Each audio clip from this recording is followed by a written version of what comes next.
Saan ko gusto pumunta? Kahit saan, ikaw na bahala. Hoy, dahan-dahan ka lang ha, baka maaksidente tayo. Ang bahala sa'yo, kumapit ka lang dyan. Saan mo gusto? Sa'yo rin? Marquis, anong ginagawa mo dito? Sino yung kasama mo? Wala ka na doon. Ano ba ginagawa mo dito? Malis ka na nga! Yun ba yung bagong sinasabi? Ha? Ay, ano ba yun? Ha? Ano, gano'n na lang? Ano, Marquis, nasasaktan na ako! Parang nasasaktan siya. Wow! May tagapagtanggol ka na ngayon, ha? Sige, magsama na kayo.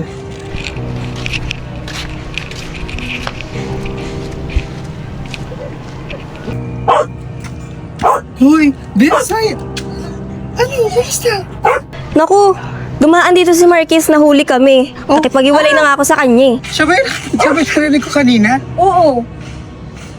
O ano naman nangyari? Ayun, nahuli niya kaming dalawa. Tapos nakipag-iwalay na ako sa kanya. Hay nako, pati naman, tama lang yan. Alam mo, nakikita ko pa nga si Marcos nakaraan, kasama niya si Isra. Kaya okay lang yan. Kapag ulit ko na sa kanya, sige na be, una na ako ha, bye-bye. Bye! Isra, makipag-iwalay na sa akin si Siren. Feel ko, di na ako mahal. Ganun ba? Bakit? Anong nangyari? Nakita ko siya kanina eh. Kasama ibang lalaki. Di ba enough? Ganun talaga minsan kasi wala tayong magawa pag ganun eh. Yun kasi yung gusto niya eh. Kahit na. Mahal ko siya eh. Minahal ko din naman. Minahal niya din naman ako eh. Alam ko yun. Pero di pa ba enough yun? Pero kailangan niya man lalaki. Alam mo yung mga tao kasi na minsan hindi nila nakikita yung worth mo. Pero mas madami naman yung tao nakikita yung worth mo eh. Alam kung gaano ka kahalaga. Baka nga minsan yung tao mo nakakausap mo na hindi mo lang alam eh. Mahal ko si Siren. Ano ba? Eh alam ko naman yun eh. Kaya lang, dapat buksan mo din yung puso mo sa iba. Kasi baka yung pagmamahal na binigay mo sa kanya at yung ina-expect kung isusukli niya sa'yo, eh ibang tao pala yung magsusuklinan sa'yo. Hindi naman kasi panghabang buhay, ikaw lang yung magbibigay ng pagmamahal mo. May mga tao, kung may isang tao dyan sa paligid mo,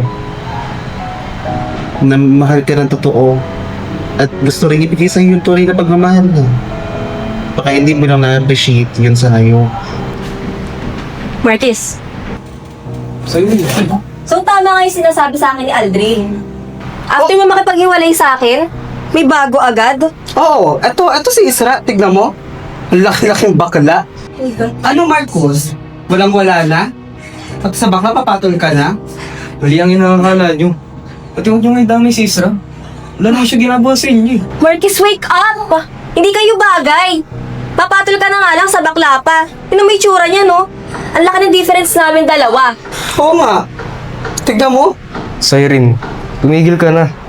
Alam naman natin dalawa na ikaw talaga may kasalanan eh. Ba't tayo pang tumigil?